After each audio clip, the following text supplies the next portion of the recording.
अरहंताणं नमो सिद्धाणं नमो आहेरियाणं नमो उवच्छायाणं नमो लोये सव्यसाहूणम् ओंकारं बिन्दुसंयुक्तं नित्यं ध्यायन्ति योगिनः कामदं मोक्षदं चैव ओंकाराय नमो नमः अविरल शब्द धनुग प्रक्षालित सकल भूतल मलकलंका मुनिविरूपासित तीर्थ सरस्वती हरतु नो दुरितान् अज्ञानतिमिरान्धानां ज्ञानाञ्जन शलाकया चक्षुरुन्मीलितं येन तस्मै श्रीगुरवे नमः श्रीपरं गुरवे नमः परम्पराचार्य गुरवे नमः सकलकलुषध्वंसकं श्रेयसां परिवर्धकं धर्म संबंधकं भव्यजीवमनः प्रतिबोधकारकमिदं शास्त्रं श्री सर्वार्थसिद्धि रत्नकरण श्रावकाचार नामधेयम् अस्य मूलग्रंथकर्तारः श्री सर्वज्ञदेवः तदुत्तर ग्रंथकर्तारः श्री गणधरदेवः प्रतिगणधरदेवास्तेषां वचोनुसार मासाद्य आचार्य श्री पूज्यपाद देवैः समन्तभद्रदेवैः विरचितं मंगलम भगवान वीरो मंगलम गौतमो गणि मंगलम कुंदकुंदाद्यो जैन धर्मोस्तु मंगलम सर्वमंगल मांगल्यम सर्वकल्याणकारकम प्रधानम सर्वधर्माणां जैनम जयतु शासनम। चंदन जी शतं द्वादशैव कोट्यो लक्षाणि श्रीकृष्णैकानि चैव पञ्चाशदष्टोत्तरसहस्रसङ्ख्ये एतच्छ्रुतं पञ्चपदं नमामि अरहन्त भाष्य गणहर देवेहिं गन्धियं सम्मं प्रणमामि भक्तियुक्तो सुदणान महोवन शिरसा इच्छाएं बनते सुदबत्ती काउ सबको कवो तस्सा लोचे अंगोवंग पैण्य पाहुण्य परियम सुत परमाण्यो उद्बोधय चूडिया चेव सुत है तुई धम्म कहायम सयानिच कालम अंचेमी पूजेमी वंदामी नमस्सामी दुःखौ कमखौ ओहिलाहो सुगई गमनम समाधि मरणम जिन गुण संपत्ति हो मत्सम नमो अरिहंताणं नमो सिद्धाणं नमो आयरियाणं नमो उवच्छायाणं नमो लोये सव्यसाहूणं। मनीषा पढ़ो श्रुत भक्ति श्रुत जलधि पारगेभ्यः सपरमत पटुमतेभ्यः सुचरित बोधिभ्यो नमो गुरुभ्यो गुण गुरुभ्यः शक्ति से गुण समग्रे पंचव्याचार्य करंदर से तिसरुक्ते तुस्वे धम्मारे सदा वंदे गुरुवत्ति संयमेणय तरन्ति संसार सायरं घोरं क्षीणन्ति अर्थकम्मं ब्रह्मण मरणं न पावेति ये नित्यं व्रत मंत्र होम निरता ज्ञानाग्निहोत्राकुलः सत्कर्मा वीरता तपोधन्धना साधु प्रिया साधवा शील प्रावरणा गुण प्रहरणा चंदाकृते ज्योतिका मोक्षद्वार कपाट पाटन भटा प्रीणन्तु मां साधवा गुरुः पन्थं नो नित्यं ज्ञान दर्शनायकः चारित्राणो गंभीरा मोक्ष मार्गोपदेशिका इच्छाई बनते आरिवत्ति काव कपो कोप फॉलो से सम्मणान सम्मदन सम्मचरिताणम पंचविहाचारणम आयर्याणो आयरादि सुदराणो वदेश्याणम उवच्छायाणम कल्याण गुण पालन भयाणम सब सावणम सैडचिकालम अंचेमी पूजेमी वंदामी नमस्सामी दुःखको कम्मको गोइलाओ उवै गमनम समाहि वर्णम जन्म संपत्ति हो मज्जम मोक्ष मार्गस्य नेतारं वेत्तारं कर्म भूगतां यातारं सकुदेशपानां वन्दे तद्गुणलब्धये। आचार्य उमा स्वामी जी महाराज की जय। आचार्य पूज्यपाद स्वामी जी महाराज की जय। संत शिरोमणि आचार्य गुरुश्री विद्यासागर जी महाराज की जय। आचार्य गुरुश्री समय सागर जी महाराज की जय। आचार्य गुरुश्री प्रज्ञासागर जी महाराज की जय। तीन कम नौ करोड़ों महाराज की जय। द्वादशांग जनवाणी माता की जय। संपूर्ण आरिका माता जी की जय। पूज्य गुरुमती दृढ़मती आदि सभी बड़ी माता जी की जय। आरिका 105 चिंतनमती माता जी की जय।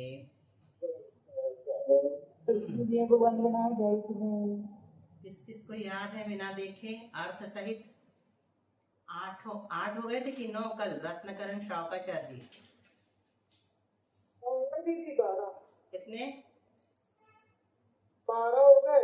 नहीं, कल तुम नहीं थी क्या क्लास में? कल थे इलेक्शन के तो निकाल तो सच्चे 8वां उषा ने बोला था लास्ट, है ना? 8 हो गए थे दीदी, 8। 9वें से चलना है। तो 9वां है सच्चे शास्त्र का लक्षण। कौन बताएगा सबसे पहले? विजया जी, ठीक है? हम बोल रहे हैं और फिर उसके बाद आप बिना देखे अर्थ बताएंगे। बता सकती हो? नहीं? जी दीदी बता तो सकते हो, लेकिन मेरे यहाँ बहुत से दीदी लोग आई हुई है ना, हाँ, तो आप रहने चौका दो। लग रहा है, हाँ इसलिए। और कौन रेडी है? आप तो पज्ञ हम मन, बताने हाँ मनीषा से शुरू करते हैं। आप तो पज्ञ मनुल्लंघ्य मदृष्टिष्ट विरोधकम तत्वोपदेश कृत सार्वम शास्त्रम कापत घट्टनम। आप तो पज्ञ मनुल्लंघ्य मदृष्टिष्ट विरोधकम तत्वोपदेश कृत सार्वम शास्त्रम कापत घट्टनम। क्या बता रहे हैं यहाँ पर? सच्चे शास्त्र का लक्षण।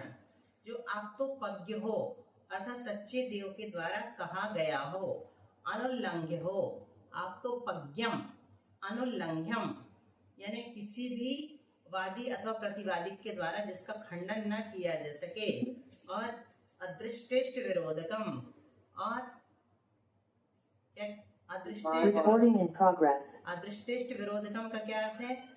दृष्टि यानी प्रत्यक्ष, इष्ट यानी अनुमान। प्रत्यक्ष और अनुमान से जिसमें विरोध न आता हो, न आ सके, प्रत्यक्ष बाधित भी न हो और अनुमान बाधित भी न हो। और तत्वोपदेश कृत, तत्वों का उपदेश करने वाला हो, सार्वम सबका हितकारी हो, कापत घट्टनम और मिथ्या मार्ग का खंडन करने वाला हो, वह शास्त्र सच्चा शास्त्र कहलाता है। चलो मनीषा, आप तो पज्ञ मनुल्लंघ्य मदृष्टिष्ट विरोधकम तत्वोपदेश कृत सार्वम शास्त्रम कापत घट्टनम। आप तो पद आपसे के द्वारा कहा गया हो, अनुल्लंघ्य में यानी किसी भी खंडन रहे तो, किसी भी से खंडन रहे तो, अदृष्टिष्ट दृष्ट और इष्ट प्रत्यक्ष अनुमान के प्रमाणों से अविरोध कम विरोध से रहे तो, तत्वोपदेश तत्वों का उपदेश देने वाला हो, और सार्वम यानी सभी जीवों का हितकारी हो, और कापत घटनम यानी मिथ्या मार्ग कुमार्ग का खंडन करने वाला हो। ऐसा सच्चा शास्त्र कहा गया है। शास्त्र सच्चा शास्त्र कहा जाता है। 12वें का कौन बताएगा? 10वें का कौन बताएगा? चंदन वाला जी बताएंगे। चंदन वाला जी पहले बता पाएंगे? चंदन वाला जी कोशिश करते हैं। एक बार हम पढ़ के अर्थ लगाएंगे, फिर उसके बाद आप बताइएगा, ठीक है? विषयाशा वशाति तो निरारंभो परिग्रह ज्ञान ध्यान तपोरक्तः तपस्वी सह प्रशस्यते। यहाँ पर सच्चे गुरु का स्वरूप बताया जा रहा है। तो कैसे होते हैं सच्चे गुरु? विषय आशा वश अतीत, 4 शब्द है। विषयों की आशा के वश से रहित, यानी विषयों की आशा के अधीन वो नहीं है, पंचेंद्रियों के विषयों के वश में वो नहीं है उनसे।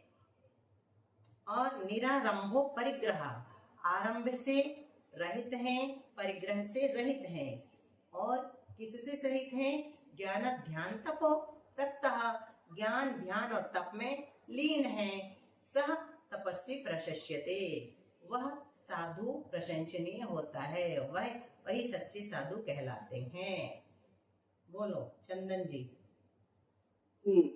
विषयासा वशाति तो निरारंभो परिग्रही ज्ञान ध्यान तपोरक्तः तपस्वी से प्रशस्यते।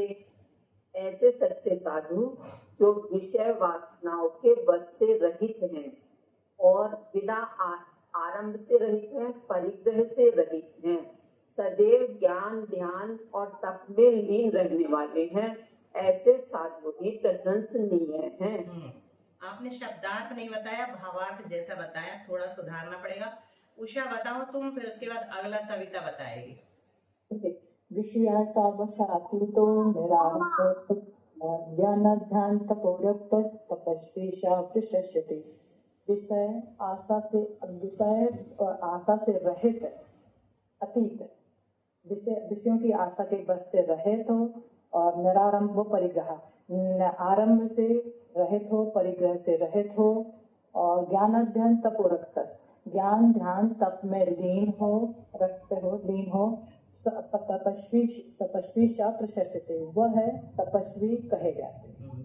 वो सच्चे साधु कहलाते हैं। ठीक है, तो पांचों इंद्रियों की विषयों की चाह जो होती है उसकी पराधीनता से जो रहित होते हैं, आरंभ परिग्रह से रहित होते हैं, ज्ञान ध्यान और तप में लीन होते हैं, वो सच्चे साधु कहे जाते हैं। सही है उषा, आपने चंदन जी निरारंभो परिग्रही बोला था, उसको सुधार लेना, परिग्रह है ना, निरारंभो परिग्रह।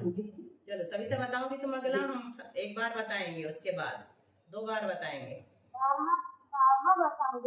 हाँ नहीं, 11वां अभी हम बताएंगे पहले, अभी हम बता, हाँ 12वां भी चलेगा, 11वां कोई और बता देगा।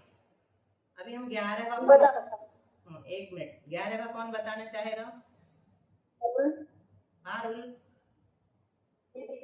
हाँ आवाज थोड़ी ठीक कर लो जब तक हम बता रहे, ठीक है।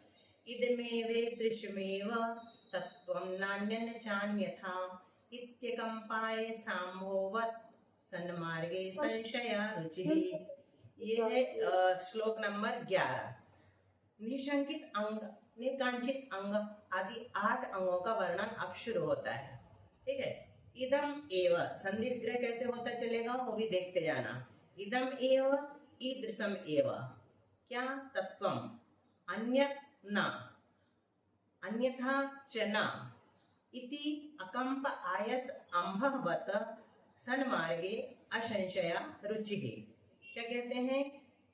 परमार्थ स्वरूप देव शास्त्र गुरु का लक्षण या 7 तत्वों का स्वरूप इदम एव, यही है, यही है, ईदृशम एव, इसी प्रकार है, इस प्रकार ही है, अन्यत न, अन्य नहीं है, और अन्यथा न, अन्य किसी प्रकार भी नहीं है। इति, इस प्रकार, देवशास्त्र गुरु के बारे में अथवा जीवादि तत्वों के विषय में आयस अम्भवत, तलवार की धार पर चढ़ाए गए पानी के समान, अकंप, असंशय, अकंप यानी अटल, रुचि यानी श्रद्धान, वो क्या कहलाता? असंशय निशंकित अंग कहलाता है। ठीक है, सन्मार्गे, हाँ बताओ। इदमेव दृश्यमेव तत्त्वं नान्यं चान्यथा इत्यकम्पाय संभावो सन्मार्गे संशया रुचिः। दूसरी लाइन फिर से बोलो, इत्यकम्पाय सांभोवत्, इत्यकम्पाय संभोवत् सन्मार्गे संशया रुचिः। बोलो इदमेव दृश्यमेव, ये यही है, ऐसा ही है, तत्वम, जो इस प्रकार 7 तत्वों का स्वरूप बताया है, नान्यं चान्यथा, अन्य प्रकार नहीं है, अन्य नहीं है, अन्य प्रकार नहीं है। इति, इत्य कंपा, इति मतलब इस प्रकार, अटल, अकंपा अटल, आयस संभावित, आयस और अंभवत, लोहे के पानी के समान जिससे धार पक्की हो जाती है।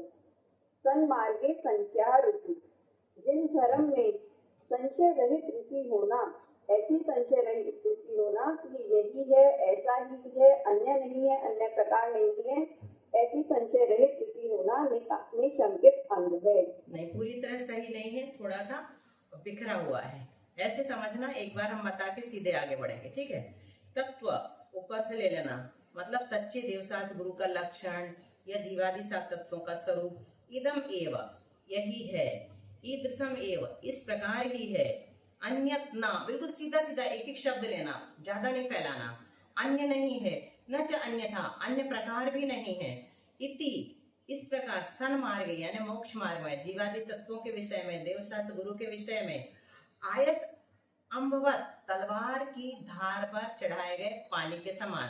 कल बताया था वो टेम्पर अग्नि में उसको तपाते हैं और फिर उसको पानी में डालते हैं तो वो क्या हो जाता है, स्थायी हो जाता है, टुकड़े टुकड़े भी हो जाते हैं तो उसकी धार खत्म नहीं होती। तो ऐसे तलवार की धार पर जो पानी चढ़ाया जाता है वो अटल हो जाता है, उसके समान तलवार की धार पर रखे हुए पानी के समान। अकंप यानी अटल, रुचि यानी श्रद्धान है, वो असंशय निशंकित अंग कहलाता है। चलो अगला कौन, सविता। निकांक्षित अंग का लक्षण है ना, निकांक्षित है। अब कर्म परवसे शांते, रुको हम एक बार बताते हैं फिर उसके बाद रिपीट करना। कर्म परवसे शांते दुःखैरन्तरितोदये पाप बीजे सुखे नास्था श्रद्धाना कांक्षणा स्मृता। क्या इसके बारे में कहा जा रहा है, निकांक्षित अंग। निकांक्षित अंग के बारे में हमें ये सोचना है कि जो हमें सुख जैसा लग रहा है वो सुख कैसा है, जिसके पीछे हम पड़े हैं, सुख प्राप्ति में लगे हुए हैं, दिन रात पुरुषार्थ करते, वो सुख कैसा है। तो कर्म परवश है, कर्मों के अधीन है, और शांते अंत से सहित है, दुखई रंतरितोदय दुखई अंतरित है, मतलब दुखों से मिश्रित है, दुखों से मिला हुआ है। और उदय आने पर, उदय आने पर क्या होता है, पाप का कारण होता है, पाप बीजे, या फिर उदय आने पर दुख से मिक्स हो जाता है, मिश्रित हो जाता है, और पाप का बीज है, पाप बीजे। ऐसे सुखे यानी सुख में क्या होना, अनित्य रूप श्रद्धान होना, यानी आसक्ति नहीं होना, अनास्था होना, अनित्य रूप श्रद्धान होना, वो अनाकांक्षणा यानी निकांक्षित अंग स्मृता यानी कहा गया है। तो सविता कोशिश करो, अगला कौन बोलेगा पहले से बता दो, तैयारी कर लेते हैं हम पूछने की। अगला पढ़ाई चलो देखते, पढ़ाई नहीं है शायद हमने, अगला देखते हैं। सविता को बोलने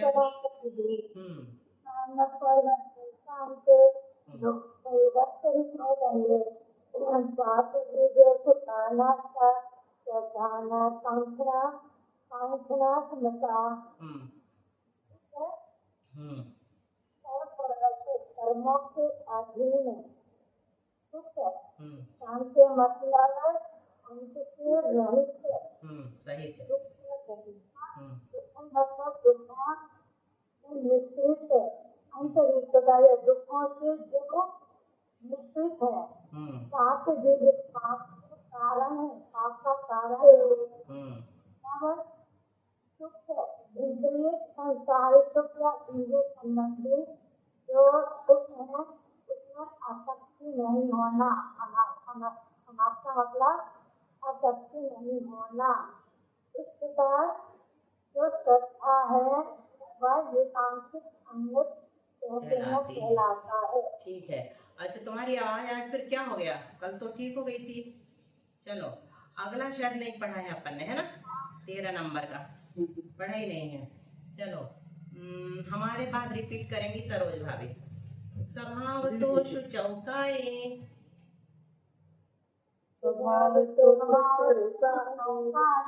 सिर्फ एक जन को रिपीट करना, डबल आवाज नहीं आना, क्योंकि जूम में नहीं चलती है ना। सरोज भाभी बोल रहे हैं, स्वभाव तो शुचौकाए, रत्नत्रय पवित्रते, निर्जुगुप्सा गुण प्रीतिर, मता निर्विचिकित्सता। तो यहाँ पर कौन सा अंग बता रहे हैं, निर्विचिकित्सा अंग। हाँ, निर्विचिकित्सता, निर्विचिकित्सा बोलेंगे, यहाँ चिकित्सता दूसरे अर्थ में है ना। सब फिर से बोलो, कौन बोलेगा, अंजू बोलो। स्वभाव तो संगीता को तो अच्छे से आते हैं, जिन लोगों को आता है उनको अभी नहीं पढ़ा रहे। स्वभाव तो शुचौकाए,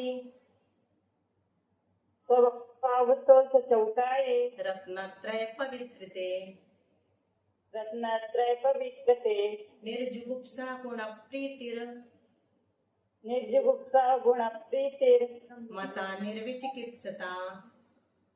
निर्विचिकित्सता संजय भैया स्वभाव नहीं बस रिपीट नहीं करना है बोले? हाँ नहीं। जी, हाँ संजय दीदी भैया बोल रही बोलेंगे है। एक बार।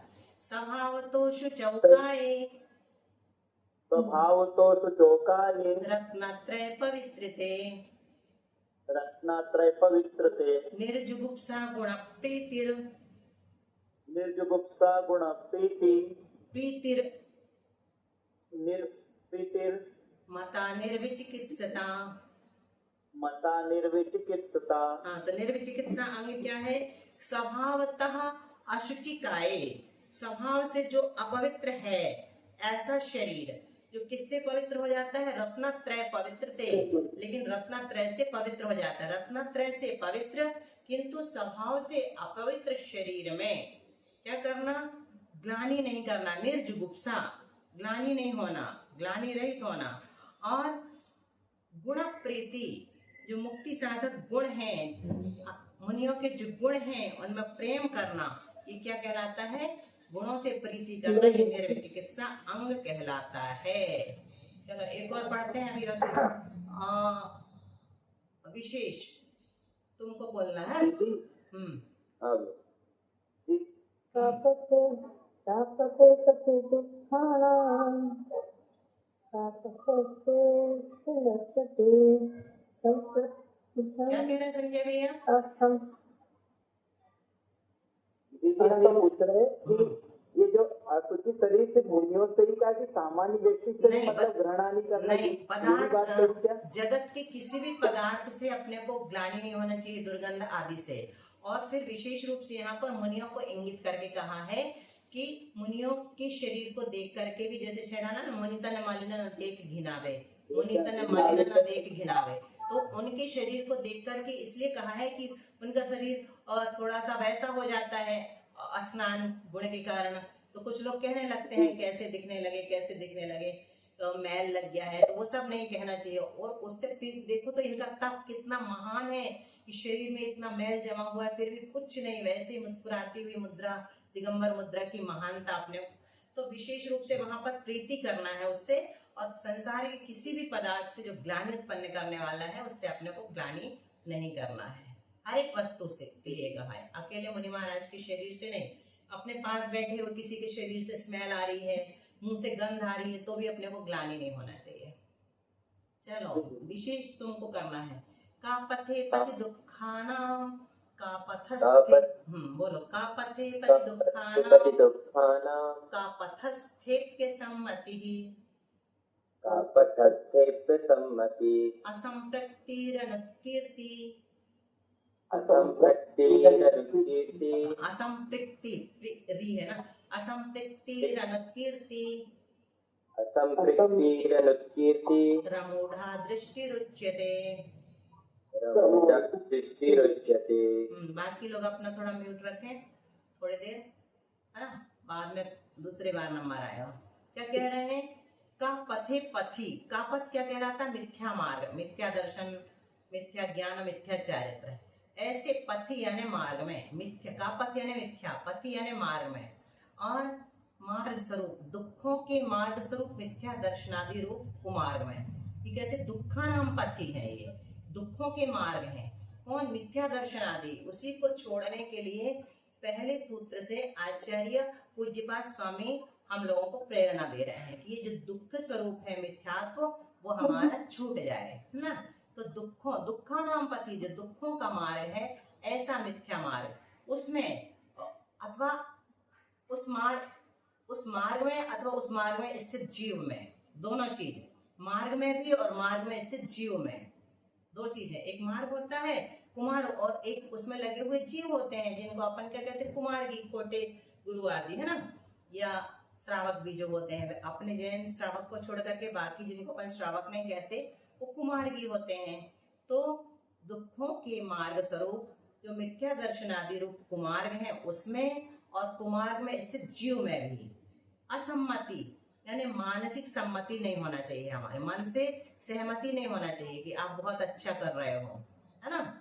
और असंप्रक्ति यानी शरीर से भी अनुमोदना नहीं करना चाहिए, उनके साथ जाना आना नहीं चाहिए उस मार्ग में, और उस मार्ग को चलाने वालों के पास, है ना, समझ गए ना, खोटे देव शास्त्र गुरु के पास। और रन कीर्ति यानी वचन से भी प्रशंसा नहीं करना चाहिए। तो उस मार्ग में चलने वाले जीवों की मन वचन काय से अनुमोदना नहीं करना, ये अमूढ़ता यानी मूर्खता नहीं होना, समझ में मूर्खता नहीं होना, वो अमूढ़ कहलाता है। हमारी समझ अगर मूर्खता से भरी है तो वो मूढ़ है, और मूर्खता रही है तो अमूढ़ है। उसको अमूढ़ता, अमूढ़ दृष्टि अंग कहते हैं। एक बार फिर से समझ लो, थोड़ा सा वैसा है।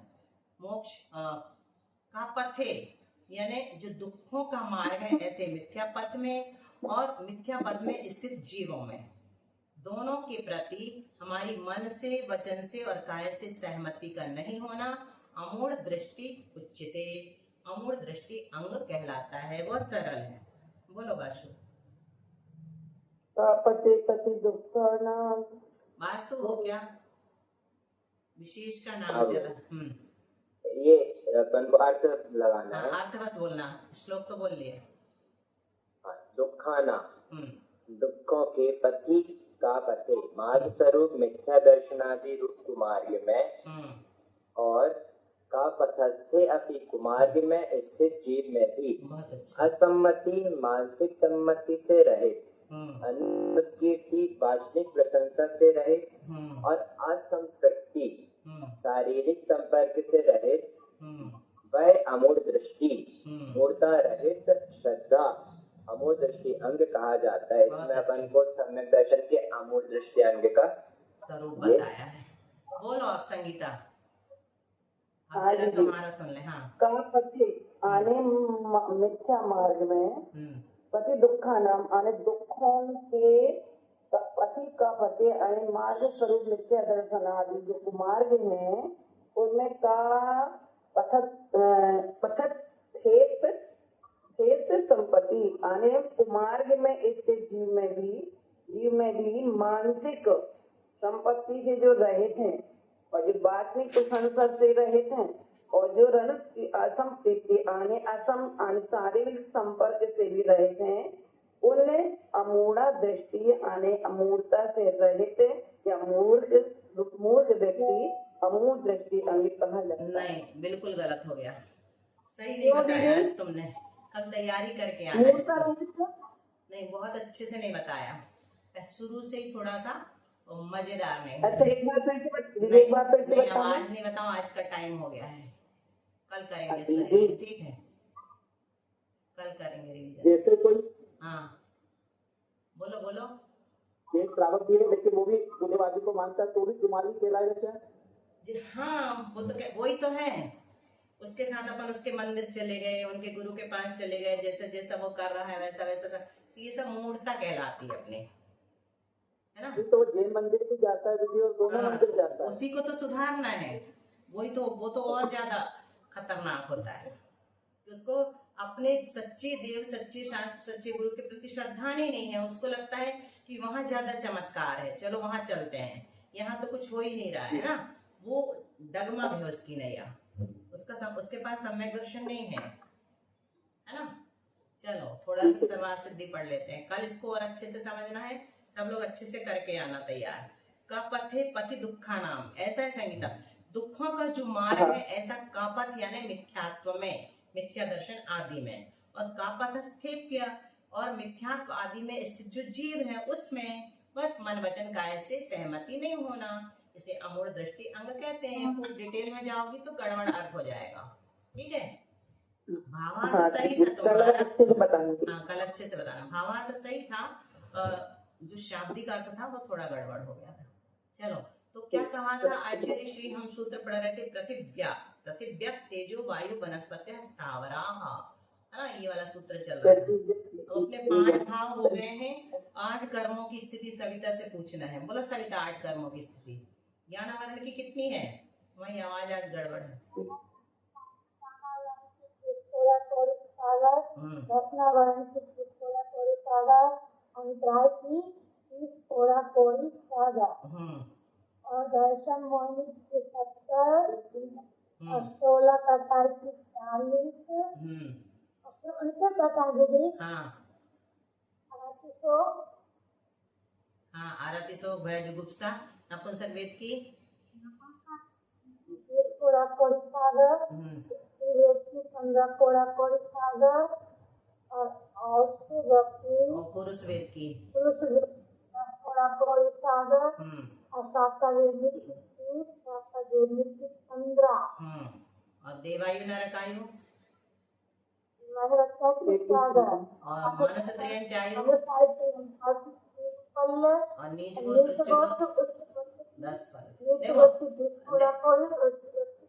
हाँ, देखो ये सविता ने याद करी है इसलिए उससे पूछा है, बाकी लोगों को भी स्थितियां याद करके रखना है, ठीक है। चलो अब हम चल रहे हैं थोड़ा सा अगला सूत्र सरल वाला। आज आ गया सर्वार्थ सिद्धि। हाँ, पृथ्वी का एक, जल का एक, अग्नि का एक, वायु का एक और वनस्पति का एक, ये 5 स्थावर है। ये किस सूत्र का अर्थ है? पृथिव्यक्तेजो वायु वनस्पत्य स्थावराः। बोलो श्रुति भाभी, सूत्र रिपीट करो। हाँ दीदी, पृथ्वी तेजो वायु वनस्पतः स्थावराः। फिर से बोलना, थोड़ा सही नहीं है।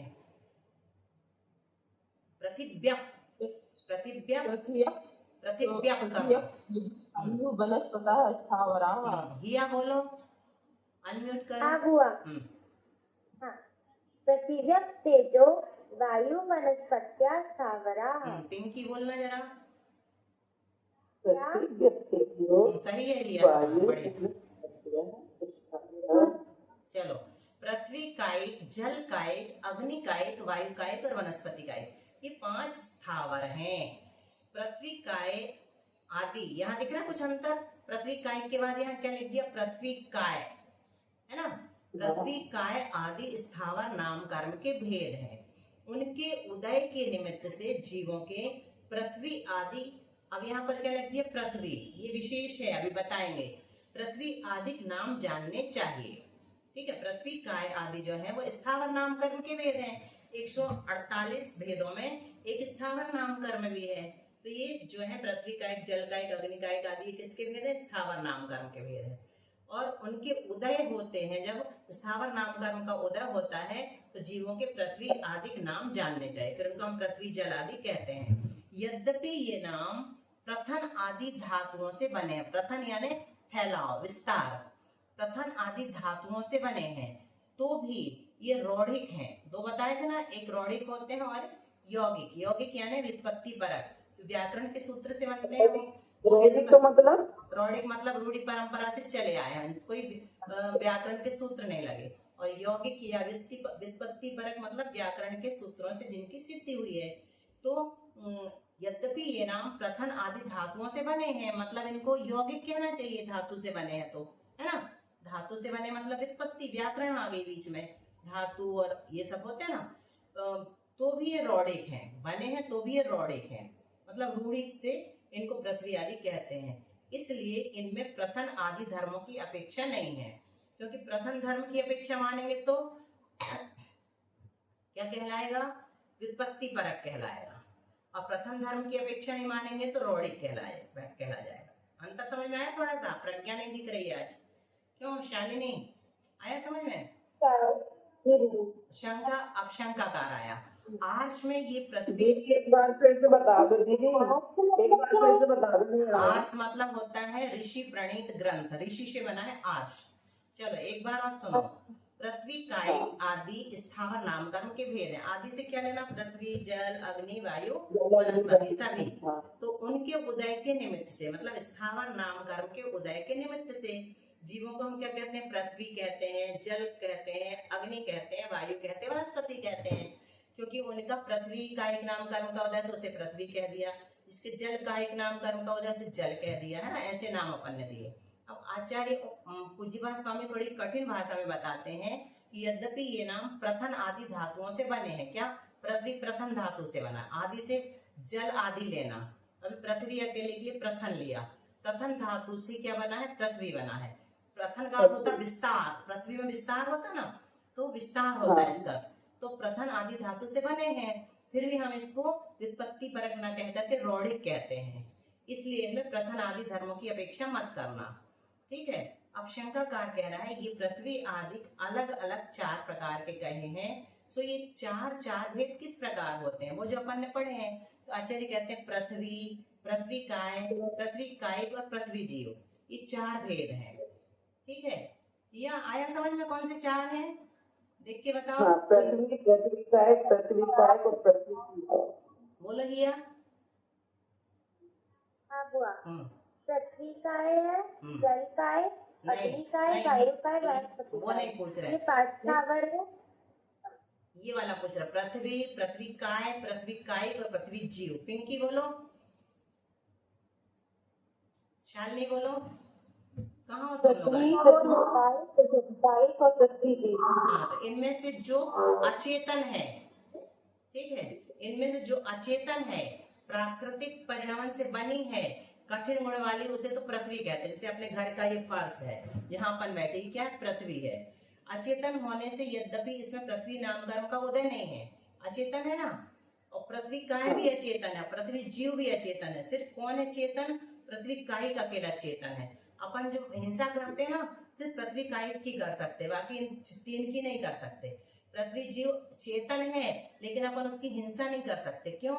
क्योंकि जो विग्रह गति में रहता है उसको पृथ्वी जीव बोलते हैं, और विग्रह गति वाले जीव की कोई हिंसा थोड़ी कर सकता है। तो 2 तो चेतन है और 2 अचेतन है। पृथ्वी अचेतन है, पृथ्वी काय भी अचेतन। पृथ्वी काय किसे कहते हैं, जिसमें से जीव निकल के चला गया, अभी तो था। जैसे अपने आत्मा निकल गई, तो जो शरीर है ना उसको पृथ्वी काय कहेंगे, क्योंकि वो मिट्टी ही है, अपना शरीर भी, मनुष्य का भी है ना, उसको भी पृथ्वी काय कहते हैं। उसमें आके पृथ्वी का एक जीव जन्म ले सकता, अगर उसका वो नहीं हुए तो, अंतिम संस्कार ना हो तो। यदि भगवान की प्रतिमा जैसे पाषाण की होती तो क्या कहलाएगी वो पृथ्वी कहलाएगी, पाषाण है। पृथ्वी जीव भी नहीं है, पृथ्वी काय भी नहीं है, पृथ्वी काय भी नहीं है, पृथ्वी है वो, क्योंकि उसमें कोई जीव आके जन्म नहीं लेगा। तो पृथ्वी कायिक किसे कहते हैं, जिसमें जीव भी है, पृथ्वी भी है और जीव भी है। पृथ्वी जीव किसे कहते हैं, जो जीव पृथ्वी कायिक में जाके जन्म लेने वाला है। मरण हो गया मान लो किसी देव का, और पृथ्वी कायिक जीव बन रहा है, अभी विग्रह गति में है। कोई मनुष्य भी जा सकता, त्रियंच भी जा सकता, नारकी नहीं जा सकता, है ना। तो जो जन्म लेने के लिए जा रहा है पृथ्वी कायिक जीव में, वो पृथ्वी जीव कहलाता विग्रह गति में। ये 4 भेद हैं। इनमें से जो अचेतन है, बता दिया, प्राकृतिक परिणामों से बनी है और कठिन गुण वाली, वह तो पृथ्वी है। अचेतन होने से यद्यपि इसमें पृथ्वी नाम कर्म का उदय नहीं है, तो भी प्रथन क्रिया, ये देखो, प्रथन क्रिया से उपलक्षित होने के कारण, अर्थात विस्तार आदि आ गया ना, विस्तार आदि गुण वाली होने के कारण ये पृथ्वी कहलाती है। ये अंडरलाइन देखते चला करो, इसमें विशेषता रहती है। अथवा पृथ्वी यह सामान्यवाची संज्ञा है, क्योंकि आगे के 3 भेदों में भी यह पाई जाती है।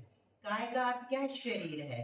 अतः पृथ्वी काय जीव द्वारा जो शरीर छोड़ दिया जाता है वो पृथ्वी काय कहलाता। समझ में आ गया? उसमें पृथ्वी काय जीव था, है ना, बढ़ रहा था पत्थर, लेकिन वो जीव निकल के चला गया, अब वो पत्थर क्या कहलाएगा, पृथ्वी। बोलो। अब मूर्ति में भी तो जीव निकल के चला गया, नहीं, मूर्ति से नहीं गया, उसमें नहीं आता। इस तरह के पत्थर में जीव आके नहीं रहते हैं, वो धरती से जुड़े हुए होते हैं और वो अलग टाइप के बढ़ते हैं, है ना। मूर्ति बढ़ती थोड़ी है, आ भी जाएगा जीव तो। यथा मरे हुए मनुष्य का शरीर आदि, ये लिख दिया, पृथ्वी काय कहलाता है। जिस जीव की पृथ्वी रूप काय विद्यमान है उसे पृथ्वी काय कहते हैं। जीव भी है और शरीर भी है पृथ्वी रूप। तात्पर्य यह है कि जीव, कितना बचे, 1.25 मिनट, पृथ्वी रूप शरीर के संबंध से युक्त है। पृथ्वी रूप शरीर उसका है और उसमें जीव भी है। कार्मण काय योग में स्थित, मतलब विग्रह गति में स्थित। जिस जीव ने जब तक पृथ्वी को काय रूप से ग्रहण नहीं किया तब तक वह पृथ्वी जीव का नियम से अभी 2 समय बाद वो बन जाएगा, 2-3 समय बाद, है ना, क्या बन जाएगा, पृथ्वी कायिक बन जाएगा। अभी नहीं है, विग्रह गति में जब तक पृथ्वी जीव है। इसी प्रकार जल आदि में भी 4 भेद कर लेना चाहिए। ये कल तुम लोगों से पूछेंगे, तैयार करके आना। जल कायिक जीव कौन सा है, जल जीव कौन सा है, जल काय कौन सा है ना, और जल सामान्य कौन सा है। ये 5 प्रकार के प्राणी स्थावर हैं। शंका, इनके कितने गुण होते हैं, इनके कितने प्राण होते हैं, 4 प्राण होते हैं। स्पर्शन इंद्रिय प्राण, काय बल प्राण, उच्छ्वास निश्वास प्राण और आयु प्राण। ठीक है, आज अपना सूत्र नंबर 13 पूरा हुआ। बोधि समाधि कैसे लगाएंगे उपलब्धि शिव सामर्थ्य सिद्धि। बन जाएगा, लगा के लाना। सात्मोपलब्धि शिव सौख्य सिद्धि। हाँ, बुद्धि समाधि परिणाम शुद्धि स्वात्मोपलब्धि शिव सौख्य सिद्धि। चिंतामणिं चिन्तितवस्तु दाने त्वां वन्दे मनस्य ममास्तु देवी। 9 बार नमोकार